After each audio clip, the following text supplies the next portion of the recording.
नमस्कार, हूनबिल टीवी देख रहे हैं आप। मैं हूं आपके साथ विशाल गर्ग। खबरों की शुरुआत करेंगे। सोमवार को मुख्यमंत्री पुष्कर सिंह धामी मुंबई दौरे पर पहुंचे, जहां पार्टी कार्यकर्ताओं ने उनका भव्य स्वागत किया है। इसके बाद सीएम धामी ने प्रवासी उत्तराखंडियों के साथ संवाद कार्यक्रम में प्रतिभाग किया, जिसमें विकास, राज्य के विकास, निवेश और उत्तराखंड से जुड़े मुद्दों पर भी संवाद किया गया। उत्तराखंड के मुख्यमंत्री पुष्कर सिंह धामी आज मुंबई दौरे पर हैं। मुंबई में पहुंचने के बाद मुख्यमंत्री पुष्कर सिंह धामी ने उत्तराखंड प्रवासियों से मुलाकात की है। इस दौरान ये भी देखा गया कि निवेश को लेकर भी बातचीत इस दौरान की गई है और रोजगार को लेकर भी इस दौरान बातचीत की गई है। सभी से अपील भी की गई है कि जो लोग, जो प्रवासी हैं, जो बाहर अलग अलग जगहों पर रह भी रहे हैं और खासकर मुंबई में रह रहे हैं, वो उत्तराखंड के लिए भी काम करें, यानी कि उत्तराखंड के लिए भी रोजगार के अवसर उत्पन्न करें, उत्तराखंड के लिए निवेश की योजनाएं बनाएं। और कहा जा सकता है कि मुख्यमंत्री पुष्कर सिंह धामी का पूरा फोकस इस दौरान है कि उत्तराखंड को आगे किस तरह से ले जाया जाए। और लगातार यही वजह है कि पहले इन्वेस्टर समिट हुई और अब मुंबई में मुख्यमंत्री पुष्कर सिंह धामी पहुंचे हुए हैं।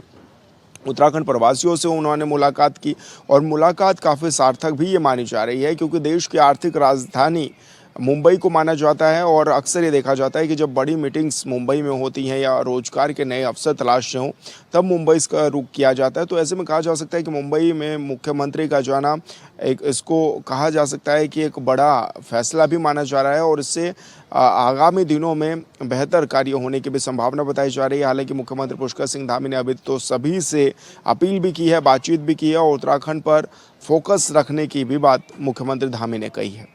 हूनबिल टीवी के लिए देहरादून से विशाल। उत्तराखंड को रेल कनेक्टिविटी के क्षेत्र में एक बड़ी सौगात मिली है। आज से टनकपुर हुजूर साहिब नांदेड़ एक्सप्रेसवे का संचालन शुरू हो गया है।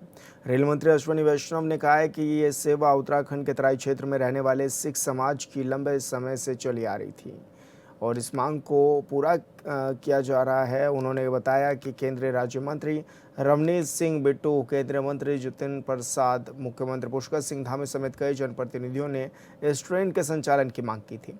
रेल मंत्री ने कहा कि यह ट्रेन उत्तराखंड और हुजूर साहिब नांदेड़ के बीच सीधी धार्मिक और सामाजिक कनेक्टिविटी को भी मजबूत करेगी। देवभूमि उत्तराखंड के टनकपुर से हुजूर साहिब नांदेड़ के लिए नई सर्विस चालू हुई। तराई के क्षेत्र में हमारे बहुत सारे सिख भाई और बहन जो रहते हैं, उनकी साइड से लगातार डिमांड थी। श्री रवनीत सिंह बिट्टू जी, श्री जितिन प्रसाद जी और श्री टमटा जी लगातार उन्होंने डिमांड की थी। तो आज हुजूर साहिब नांदेड़ साहिब से शुरू हुई देवभूमि टनकपुर में, उत्तराखंड के टनकपुर में ये गाड़ी, जो कि माननीय मुख्यमंत्री श्री पुष्कर सिंह धामी जी ने भी डिमांड की थी। इसका आज से संचालन शुरू होगा। साथ ही साथ माननीय मुख्यमंत्री श्री देवेंद्र फडणवीस जी ने जो डिमांड की थी और श्री अजीत गोपचड़े जी ने, श्री अशोक राव चौहान जी ने डिमांड की थी कि हुजूर साहिब नांदेड़ से वाशिम हिंगोली होते हुए मुंबई के लिए एक ट्रेन सर्विस चालू हो, जिससे कि विदर्भा और मराठवाड़ा के कई जिले उनको मुंबई से कनेक्टिविटी हो। वो ट्रेन भी आज से शुरू हो रही है। साथ ही साथ पीलीभीत, आगरा, टनकपुर, इन सबको जोड़ने वाली कुछ ट्रेन और भी शुरू हुई। उत्तराखंड में 2027 विधानसभा चुनाव को लेकर बीजेपी ने संगठनात्मक तैयारियां तेज कर दी हैं। पार्टी के प्रदेश अध्यक्ष महेंद्र भट्ट ने कहा है कि संगठन के पहले प्रवास कार्यक्रम के तहत 24 घंटे का प्रवास सफलतापूर्वक हो चुका है। उन्होंने बताया कि पहले चरण में शक्ति केंद्रों पर कार्यकर्ताओं के साथ बैठकें और संगठनात्मक कार्यक्रम आयोजित किए गए हैं। अब जल्द ही दूसरे चरण के प्रवास कार्यक्रम की शुरुआत होगी, जिसकी रूपरेखा तैयार की जा रही है। महेंद्र भट्ट ने कहा है कि दूसरे चरण में बूथ स्तर पर बूथ अध्यक्षों और BLA-2 कार्यकर्ताओं के साथ बैठकें आयोजित की जाएंगी।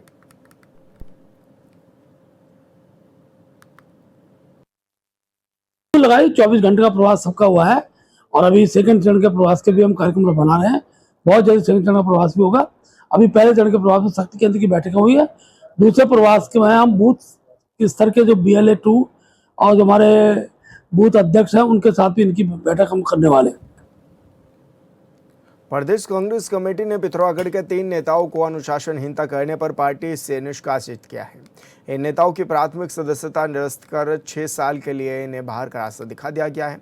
बता दें कि 30 जून को पिथौरागढ़ में परिवर्तन संकल्प यात्रा के व्यवधान करने और पार्टी विरोधी गतिविधियों को राष्ट्रीय नेतृत्व के साथ प्रदेश कांग्रेस कमेटी ने गंभीरता से लिया है। पिथौरागढ़ के पूर्व जिलाध्यक्ष महेंद्र लूंठी, पूर्व महिला जिलाध्यक्ष भावना नारकोटी और दीपक लूंठी को पार्टी विरोधी गतिविधियों के चलते 6 साल के लिए पार्टी की प्राथमिक सदस्यता से निष्कासित किया गया है। उत्तराखंड कांग्रेस ने बड़ी कार्रवाई करते हुए 3 नेताओं को तत्काल प्रभाव से निष्कासित कर दिया है। आपको बता दें कि अनुशासनहीनता के चलते यह बड़ा कदम भी उठाया गया है और ऐसे में पिथौरागढ़ में जब परिवर्तन संकल्प यात्रा चल रही थी, इस दौरान ये देखा गया कि 3 नेताओं के नाम इसमें शामिल थे, जिनको कहा गया कि ये तीनों ही पार्टी विरोधी गतिविधियों में शामिल थे और ऐसे में एक बड़ा हंगामा भी उस दौरान देखने को मिला था।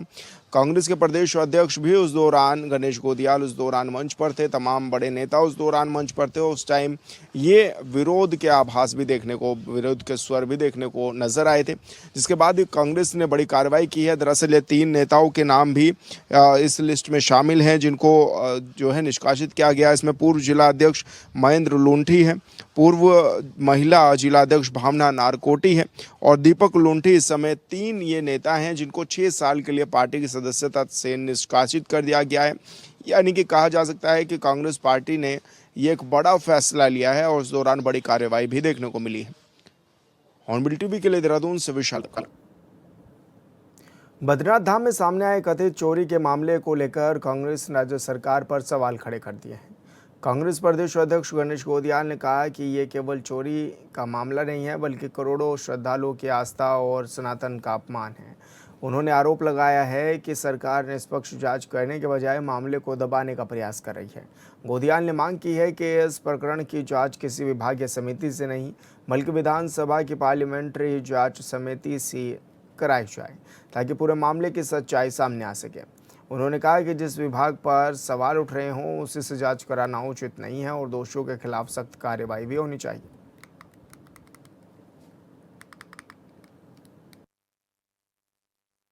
है कि ये बहुत ही दुर्भाग्यपूर्ण है। ये सरकार यहाँ के नागरिकों को तो छल ही रही है, लेकिन हमारे आस्था के स्थानों को भी छल रही है। ये चोरी नहीं, बल्कि ये सरासर धर्म के प्रति धर्म का अपमान है, सनातन का अपमान है और सरकार में बैठे हुए इन लोगों को एक पल भी अब सरकार में रहने का कोई अधिकार नहीं है। सरकार तटस्थ और पारदर्शी जांच कराए और उसके लिए आवश्यक है कि कांग्रेस विधानमंडल दल के सदस्यों को इस जांच का नेतृत्व दे, किसी एक को इसका नेतृत्व दे और पार्लियामेंट्री जो जांच कमेटी बैठे और तब जाके इस पर विश्वास किया जा सकता है इस जांच पर। अब वो डिपार्टमेंट की जांच करा रहे हैं तो डिपार्टमेंट तो अपने लोगों को बचाएगा। डिपार्टमेंट की जांच, वो भी बीकेटीसी की जांच, जिसका हेड आरोपी है, तो फिर ऐसी जांच का भरोसा क्या? देहरादून मास्टर प्लान 2041 पर सुझाव और आपत्तियों के लिए एमडीडीए की तरफ से जन सुनवाई कैंप आयोजित किया गया है। इस दौरान एमडीडीए के उपाध्यक्ष बंशीधर तिवारी और सचिव मोहन बनिया भी मौजूद रहे। वहीं कैंप में आए सैकड़ों लोगों की शिकायतों और समस्याओं को भी सुना गया है।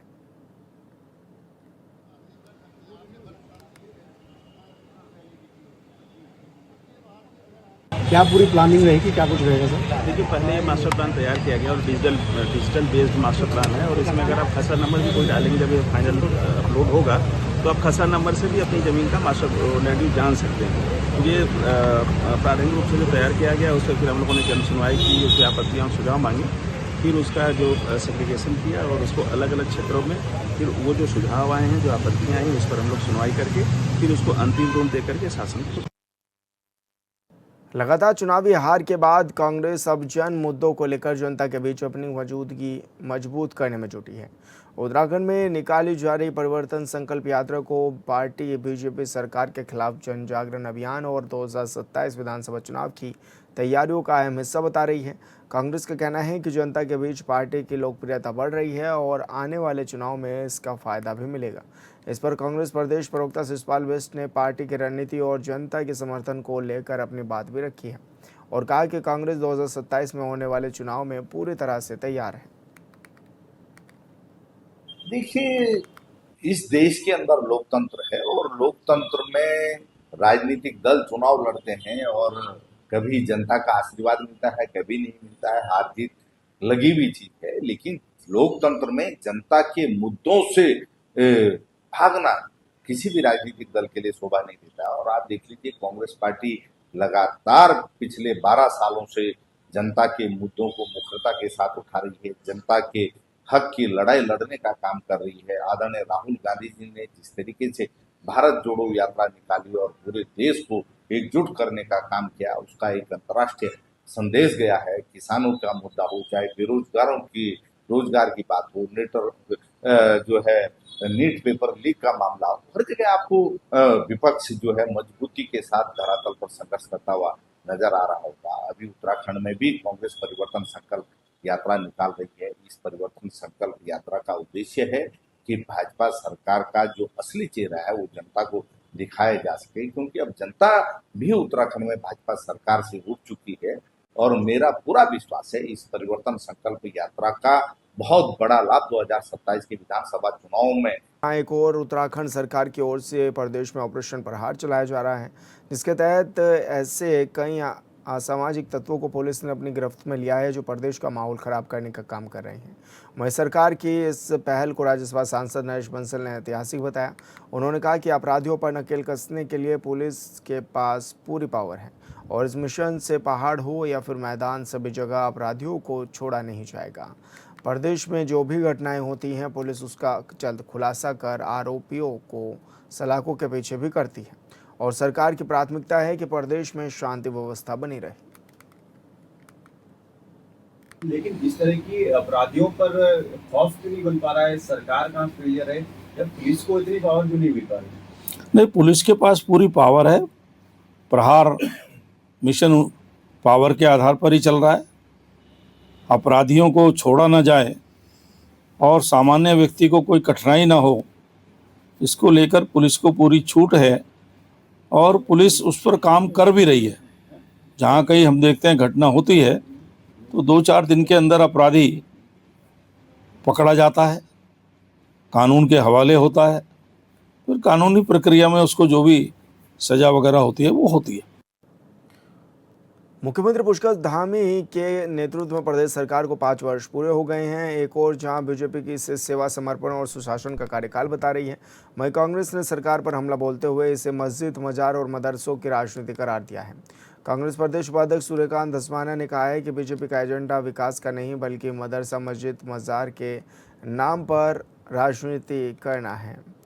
उन्होंने आरोप लगाया कि सरकार के पास राज्य के विकास, बेरोजगार युवाओं को रोजगार देने, प्राथमिक, माध्यमिक या फिर उच्च शिक्षा के उत्थान के लिए कोई दृष्टिकोण या दूरदर्शी नहीं है। धस्माना ने यह भी कहा है कि बीजेपी का काम सिर्फ मदरसा, मस्जिद, मजार तक सीमित रह गया।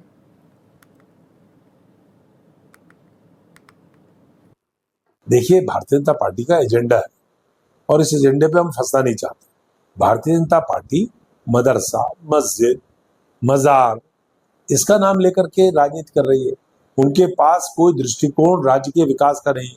उनके पास कोई दृष्टिकोण राज्य के बेरोजगार नौजवानों को रोजगार देने का नहीं है। उनके पास कोई भी किसी भी प्रकार का दृष्टिकोण, दूरदृष्टि राज्य की, चाहे प्राथमिक शिक्षा हो, चाहे माध्यमिक शिक्षा हो, चाहे उच्च शिक्षा हो, उसके उत्थान के लिए, उसके विकास के लिए, उसके स्तर को बढ़ाने के लिए कोई उनके पास दृष्टिकोण नहीं है। तो इसलिए इनका काम तो मदरसा, मस्जिद, बाजार, ये 3 काम है, उसी काम में वो लगे हुए।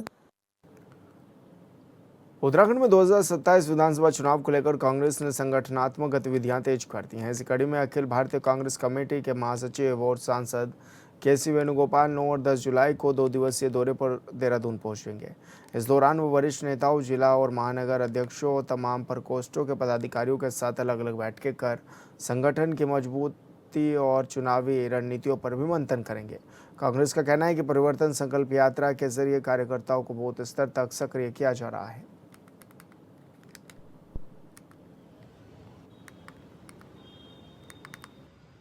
दो 2027 के विधानसभा चुनाव के लिए कांग्रेस पार्टी बहुत गंभीर है। इसीलिए जमीनी स्तर पर आप देख रहे हैं कांग्रेस पार्टी मजबूत तैयारी कर रही है। हमारे वरिष्ठ नेता परिवर्तन संकल्प यात्रा प्रदेश में अलग अलग जोन में निकाल रहे हैं और 9 और 10 तारीख को कांग्रेस पार्टी के राष्ट्रीय महासचिव संगठन वेणुगोपाल जी 2 दिवसीय उत्तराखंड के दौरे पे आ रहे हैं। वो कांग्रेस मुख्यालय में कांग्रेस के वरिष्ठ नेताओं के साथ, हमारे प्रकोष्ठों के अध्यक्षगणों और पदाधिकारियों के साथ, महानगर जिला अध्यक्षों के साथ बैठकें करेंगे, 1-to-1 संवाद करेंगे। उत्तराखंड में लगातार हो रही बारिश से भूस्खलन और मलबा सड़कों पर आने का सिलसिला शुरू हो गया है, जिससे पर्वतीय क्षेत्रों में यातायात बुरी तरह से प्रभावित हो रहा है।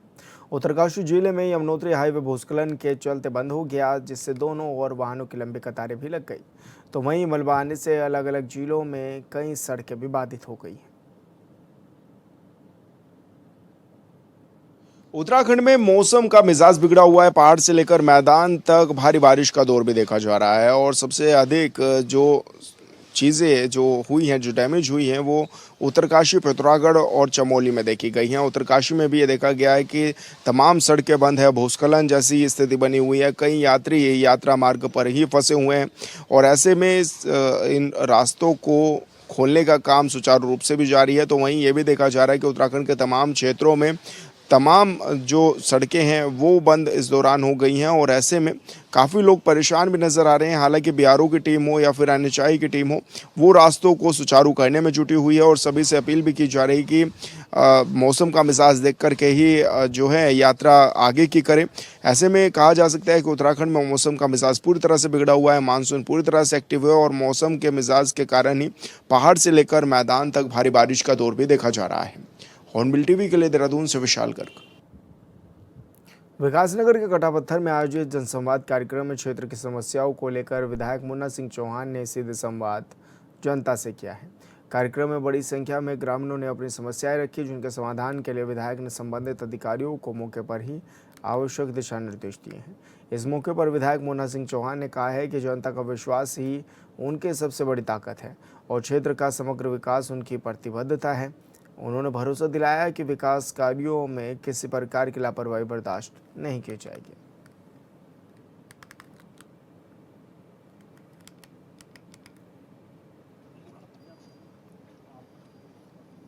बहुत रमणीक है, विकास की बहुत संभावनाएं है। मुझे खुशी है कि यहाँ जितनी भी बातें मैंने चुनाव पूर्व कही थी या यहाँ की जो जरूरत थी, पेयजल की, सड़कों की, तमाम सारी चीजें सारी की सारी पूरी कर दी। यहाँ तक कि बिजली का फीडर था सेपरेट, वो सेपरेट कर दिया। लगभग सब पूरा हो गया और बाकायदा यात्रा रूट पे भी कटापत्थर आज एक प्रमुख रूप से एक स्टेशन बन गया, जिससे रोजगार का भी बहुत सृजन हुआ है। मुझे बहुत खुशी है और यहाँ के विशेष रूप से नौजवानों से मुझे बड़ी उम्मीद है। यहाँ के नौजवान बहुत उद्यमी हैं, बहुत रचनाशील है। वो कोई हमसे कोई नौकरी नहीं मांगते, बस वो कारोबार के अवसरों के विकास की बात करते हैं। तो ये बड़ी अच्छी बात है। तो बहुत अच्छा लगा। कुछ यहाँ पे आवागमन की कुछ दिक्कतें थी, कुछ इधर भी जैसे लोगों की निजी जमीनें, वो ये सिंचाई विभाग का हमारा जो अहाता है, यहाँ से आवागमन के कुछ इशूज थे। तो उसमें अभी सिंचाई विभाग के अधिशासी अभियंता महोदय, उनके सहायक अभियंता, उनके अवर अभियंता सब साथ हैं। तो उसको भी हमने एक म्यूचुअल कंसल्टेशन से उसका भी एक रास्ता निकाला है कि वाहनों वगैरह का प्रवेश तो अंदर वर्जित रहेगा, लेकिन आने जाने के लिए एक छोटा सा गेट भी बनाया जाएगा और थोड़ा सा एक सीढ़ी नुमा बना करके, ताकि पशु वगैरह भी टप जाएं। और इस तरीके की अभी भाई साहब ने आपने एक को कहा था, तो उसके लिए भी मैंने कुछ आवश्यक ग्रामीणों ने सुझाव दिए, उसमें भी विभाग वाले कार्रवाई करेंगे। महोत्सव आगामी 16 सितंबर से 23 सितंबर तक आयोजित होगा। महोत्सव को सफल बनाने के लिए समितियों का गठन किया गया है। महोत्सव को बड़ी धूमधाम से मनाए जाने के लिए राम सेवक सभा सदस्यों की बैठक आयोजित की गई है, जिसमें महोत्सव से संबंधित सभी तैयारियों को लेकर गहन चर्चा भी की गई है। श्री राम सेवक सभा की कार्यकारिणी की आज बहुत महत्वपूर्ण बैठक प्रस्तावित हुई और उसके बाद वो उसकी अध्यक्षता आदरणीय मनोज शाह और संचालन महासचिव श्री जगदीश बावड़ी जी द्वारा किया गया। और इस बैठक में महत्वपूर्ण ये रहा कि नंदा देवी महोत्सव 2026 आयोजित किया जाएगा, जिसका आयोजन श्री राम सेवक सभा 1926 से लगातार करती आ रही है। और उससे पूर्व 1903 में श्री राम सेवक सभा से पूर्व स्वर्गीय श्री मोतीराम साजी द्वारा नैनीताल में नंदा देवी महोत्सव का आयोजन लगातार किया जाता रहा। और इसमें ये महत्वपूर्ण निर्णय भी आज लिया गया कि पंचांग के अनुसार और जो हमारे पुरोहित हैं उनके राय के अनुसार इस वर्ष नंदा देवी महोत्सव 16 सितंबर से आयोजित किया जाएगा। और 19 तारीख को भाद्रपद की जो अष्टमी है उस दिन ब्रह्म मुहूर्त में माँ नंदा सुनंदा की मूर्तियाँ स्थापित की जाएंगी। और ये जो महोत्सव है वो 23 तारीख तक लगातार चलेगा, जब 23 तारीख को माँ के डोले का नगर भ्रमण होगा। साथ ही जो आज ये महत्वपूर्ण निर्णय भी लिया गया कि इस पूरे महोत्सव के लिए 22 उप समितियाँ बनाई गई हैं। और इसके अलावा जो हमारा श्री रामलीला महोत्सव है उसके संबंध में भी बहुत महत्वपूर्ण निर्णय लिया गया है। और वो भी इस वर्ष जो है पूरी भव्यता के साथ मां नंदा सुनंदा का महोत्सव के साथ रामलीला महोत्सव भी इस वर्ष मनाया जाएगा। पर्यटन नगरी मसूरी में रविवार देर रात शराब के नशे में धुत एक युवती ने माल रोड से लेकर लाइब्रेरी पुलिस चौकी तक जमकर हंगामा किया। युवती की ओर से पुलिसकर्मियों से अभद्रता, गाली गलौज और हंगामे का वीडियो सोशल मीडिया पर तेजी से वायरल हुआ, जिसके बाद पुलिस की कार्रवाई पर सवाल उठने लगे। मामले में कोतवाल देवेंद्र चौहान ने बताया है कि युवती नशे की हालत में थी और उसके साथ मौजूद युवकों ने ही पुलिस से मदद मांगी थी। पुलिस ने युवती को चौकी लाकर समझाकर और स्थिति सामान्य होने पर उसे सुरक्षित घर भेज दिया है।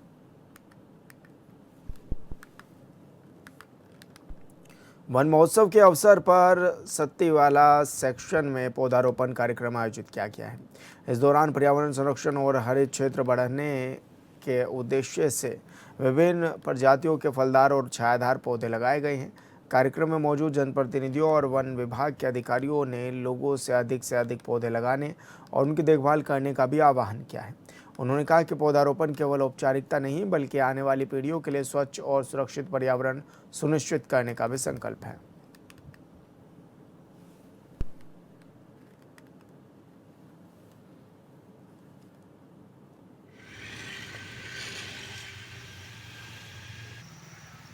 मैं वन बीट अधिकारी के पद पे कार्यरत हूँ। आज हम सत्तीवाला बीट में वन महोत्सव का कार्यक्रम बना रहे हैं। यह कार्यक्रम 7 दिनों तक चलता है। आज इसका 6ठा दिन है और आज हमारे द्वारा